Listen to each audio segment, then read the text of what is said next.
Hello बच्चों, आइए प्रश्न को देखते हैं। प्रश्न दिया गया हमें, मान लीजिए कि जो हमारा एफ है ना, एफ में ए बी और ए प्लस में बी है। जो हमारा ए बी है ये क्या हमारा जेड से है। द्वारा परिभाषित जेड गुणा में जेड का एक उप समुच्चय है। क्या जो हमारा एफ है वो जेड से जेड में एक फलन है, हमें ये सिद्ध करना है। हमें दिखाना है कि है या नहीं है। इस प्रश्न की जो हमारी मुख्य अवधारणा वो क्या बनती है, मुख्य अवधारणा। अब ये देखो बच्चों, जैसे मान लो ये हमारा क्या है x और ये क्या हमारा x, और इन दोनों के बीच जो हमारा संबंध वो क्या है f है। यहाँ पे मान लेते हैं a b c और यहाँ पे मान लेते हैं d e f। अगर हमारा a के साथ जो संबंध है वो d के साथ है, तो वही संबंध a का हमारा e के साथ होगा, तो ये हमारा क्या होगा, फलन नहीं होगा। मतलब a का हमारा दो बार, हम फलन का क्या जानते हैं, हम फलन ये जानते हैं कि उनकी पुनरावृत्ति नहीं होनी चाहिए किसी संख्या की। मतलब अगर a एक बार आ चुका है तो दूसरी बार नहीं आना चाहिए। अगर ये दूसरी बार आ रहा है तो हम क्या कह सकते हैं कि फलन नहीं है। हम कैसे सिद्ध करेंगे, अब ये देखो हमें f बराबर क्या दे रखा है, हमें f बराबर दे रखा है ए बी और a प्लस में भी, और क्या दिया है कि जो a और b है ना ये किससे है, हमारे z से है।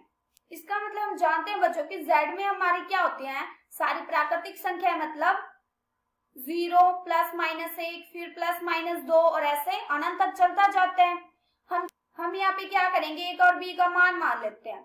हम पहले क्या करेंगे, जब हम a बराबर मानते हैं 1 और b बराबर मानते हैं 10, तो यहाँ से हमारा a b और a प्लस में b बराबर क्या आएगा, यहाँ से हमारा आएगा, अब ये देखो a भी हमारा a कितना 1 और 10 कितना गुना आएगी तो 10, और इसके बाद a प्लस में भी कितना आ गया 11। और जब हम a को 2 मान ले और b को मान ले 5, तब हमारा संबंध क्या बनता है, तब हमारा संबंध बनता है a b और a प्लस में b का। अब ये देखो a कितना है 2 और b भी कितना है 5, तो 5 दूनी 10 और यहाँ पे 5 और 2 7। अब ये देखो बच्चों, हमने क्या बताया था, हमने बताया था कि ये संबंध है। अगर यहाँ पे हमारा 1 2 3 मतलब ऐसे 10 11 12 ऐसे है अनंत तक, और इसमें भी ऐसे 7 8 9 10 और ऐसे अनंत तक है। हमने अगर 10 लिया है तो ये देखो 10 का संबंध 7 के साथ भी है और 10 का संबंध 11 के साथ भी है।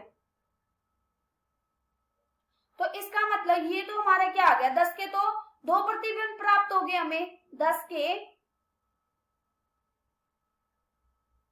2 प्रतिबिंब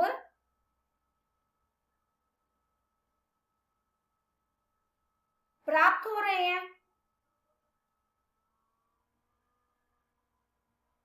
तो हम क्या कहेंगे कि ये हमारा फलन नहीं है।